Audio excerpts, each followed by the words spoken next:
The family were completely beside themselves, and it was like absolute devastation. They couldn't believe what had happened.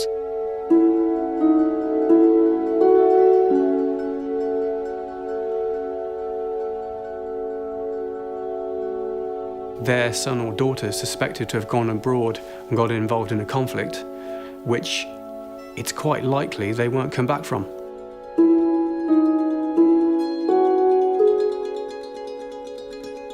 It's hard for her to accept that her son has passed away, but she's still adamant that he's going to walk through the door one day.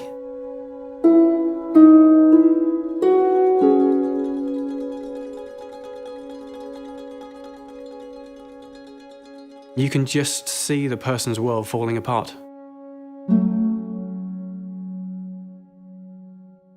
The hardest bit for me as a contact officer is the going in. It's a busy scene when you go into the house. You could have 7 or 8 police officers at the address. The family are quite often absolutely distraught. Something really drastic's happening in their life, something major. These are good families broken apart by the actions of one of their members, having to deal with police officers searching through their homes. Families are all put together in a room. Usually sat down in the living room would be a typical thing. They have a lot of questions that they want answers to. How can we bring them back? That's the kind of things they'll ask us. And we're saying the same to them. Can you get them back? Because of course they might phone you. Tell them to come back, that you're missing them. Talk some sense into them.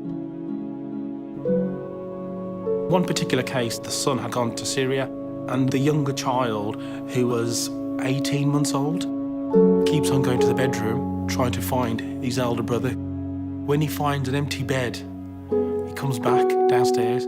He obviously can't understand what's going on, and I find that very, very touching. Work will be done with the schools to see whether they had any concerns over the children. Social services will be informed.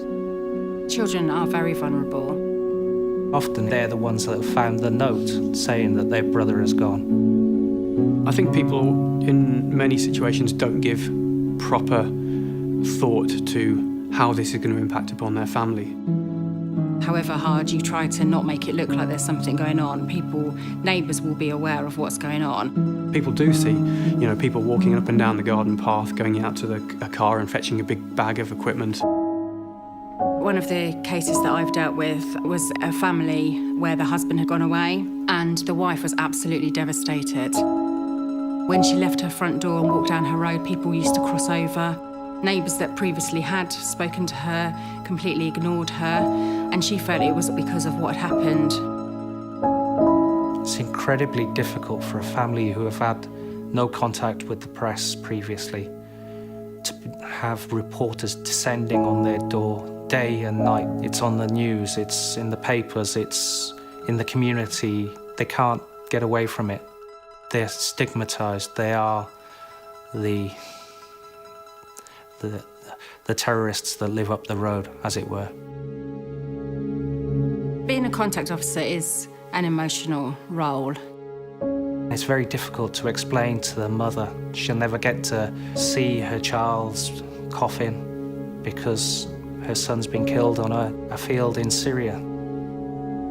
There's no closure because there's no body. The person can't go to that place. They can't speak to anybody, find out for definite. How did it happen? Did they suffer? Would they have known that this was happening? Did they speak about anything, particularly before they died? Was there any last message? How could you not be affected when people are going through grief? If there's someone that you know, maybe someone in your family, that might be looking to travel out to a conflict zone such as Syria, speak to the police as soon as possible. The sooner the better. Do it before it's too late.